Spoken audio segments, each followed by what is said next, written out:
Vedi che tira giù per le scale?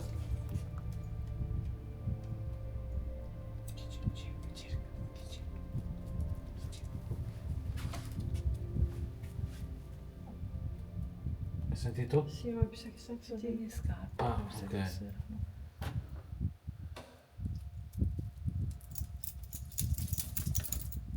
Qua. Ancora? Adesso Qua, si è Adesso sentito. si è sentito? Si è sentito. Cioè non siamo rimbambiti, eh?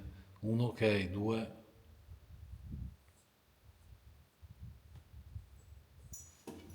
Qua. Ah. E se provassi a lasciarlo di 5 danni?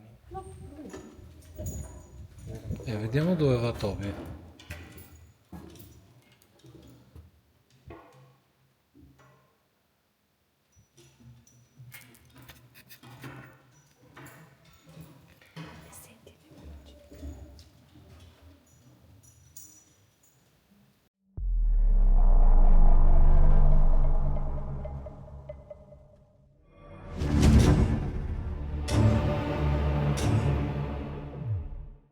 Ciao amici, benvenuti sul canale, benvenuti nel video del dopo ispezione. Allora, come prima uscita direi che la stagione non poteva cominciare nel migliore dei modi. La nostra doc Simona ci ha portato in questo posto incantato, il castello di Romagnese, alle porte di Pavia, nell'oltrepo pavese, insomma, ed è stata veramente un'avventura di quelle meravigliose. Non potevamo, ripeto, cominciare meglio questa nostra nuova stagione, quella che si apre con questo nostro nuovo video.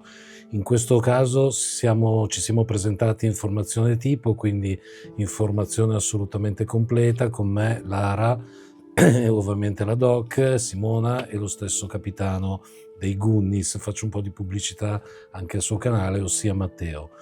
Allora, non solo, ci è venuto a trovare anche un certo Francesco Tommasinelli, che è un collega della doc, un biologo, quindi insomma non ha fatto altro che arricchire questa nostra esplorazione.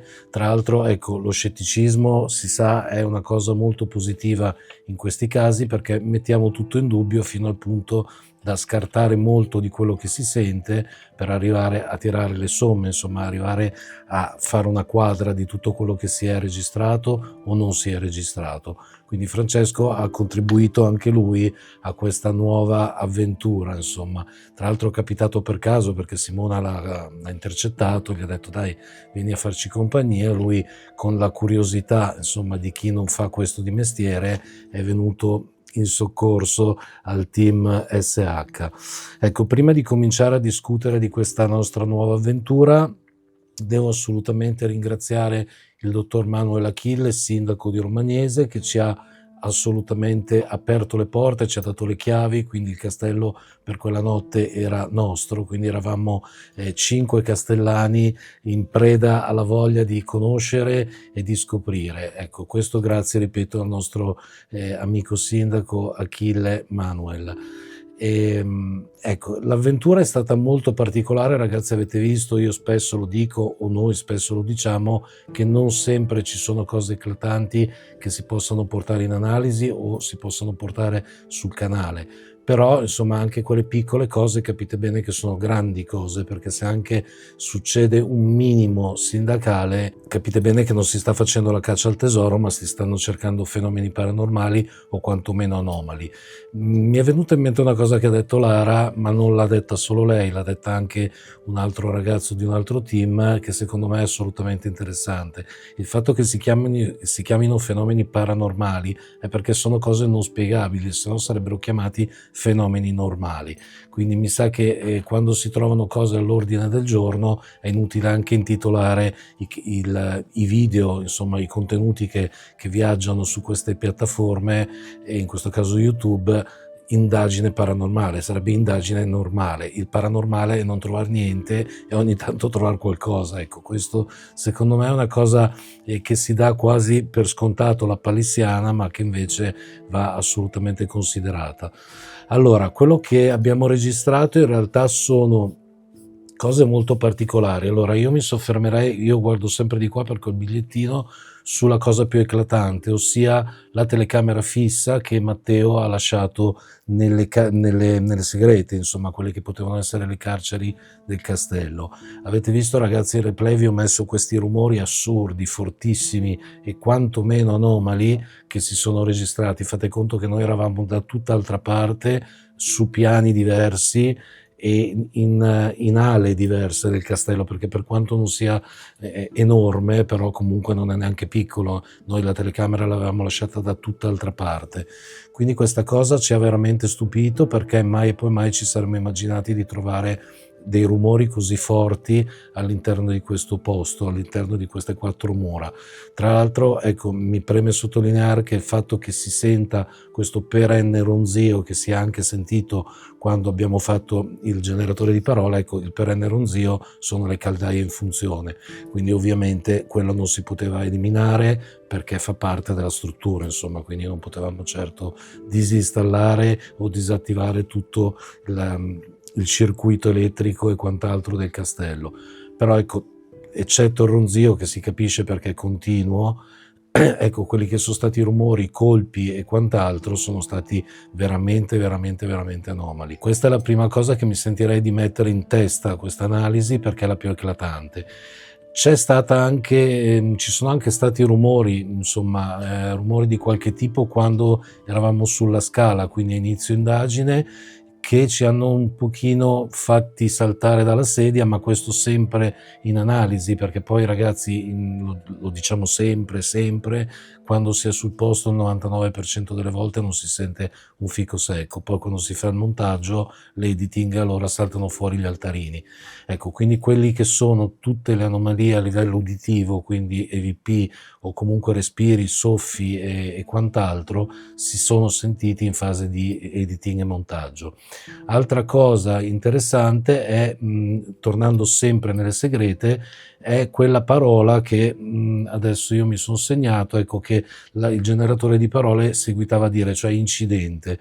Poi la doc, avete visto che ha raccontato a fine seduta all'interno delle carceri che c'era effettivamente una stranezza di questo tipo, una stranezza tra l'altro vera, un fatto di cronaca, non una stranezza, ossia che lì fu fucilato per errore un personaggio, una persona. Quindi incidente poteva essere appunto inerente a questo fatto assolutamente reale e assolutamente assodato. Ecco, la cosa che non abbiamo avuto riscontro, cosa che invece la doc si era ripromessa di fare e ha fatto, ma che non ha trovato riscontri positivi in questo senso, è questo nome che è uscito dalla Ghost Tube insieme appunto alla parola incidente, ossia Maurizio. Ecco, non siamo riusciti, o meglio, sembra che non sia corrispondente al nome dell'effettivo sfortunata persona. Però, ragazzi, è un generatore di parole, come diciamo spesso, sono più quelli che potrebbero essere gli errori che le cose invece centrate e azzeccate, per cui ci sta che un nome possa anche non corrispondere alla verità. Sta di fatto che è uscito incidente, poi un nome. Capite bene che non è poca roba.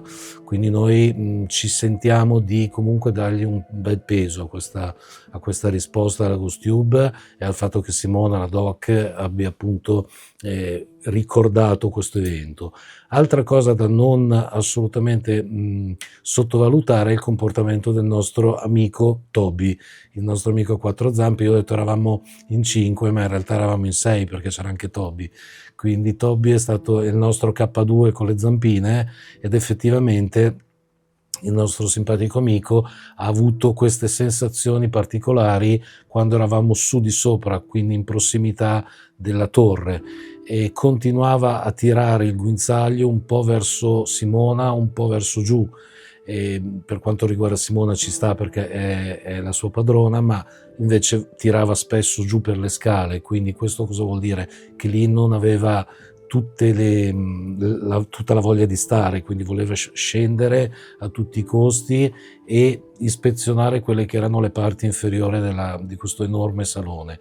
Non è stato trovato niente dopo che Toby è sceso, però comunque lui seguitava a star giù, non voleva tornare su, infatti non c'è tornato, e anzi sono state Simona e Lara a scendere per andare a recuperare Toby.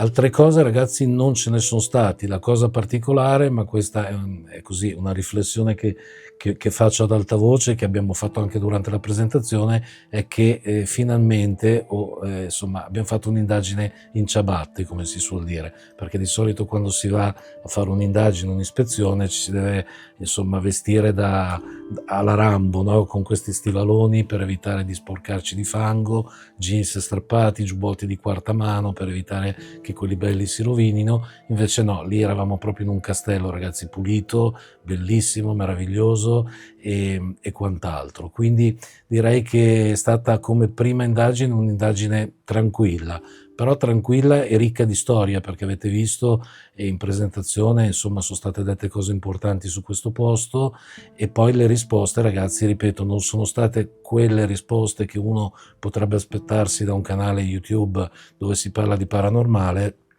ma ragazzi è paranormale, questo è paranormale, perché quel poco che si è sentito non è spiegabile, se no sarebbe, ripeto, normale. Bene, io altro da dire non ho, se non ringraziare nuovamente il dottor Manuel Achille, sindaco di Romagnese, e lo stesso Francesco Tommasinelli, che è il nostro biologo, che ci ha fatto compagnia fino a un certo punto perché poi è dovuto scappare, la Doc ovviamente, Lara ovviamente e Matteo il capitano ovviamente. Quanto a noi, ci vediamo alla prossima avventura. Ciao!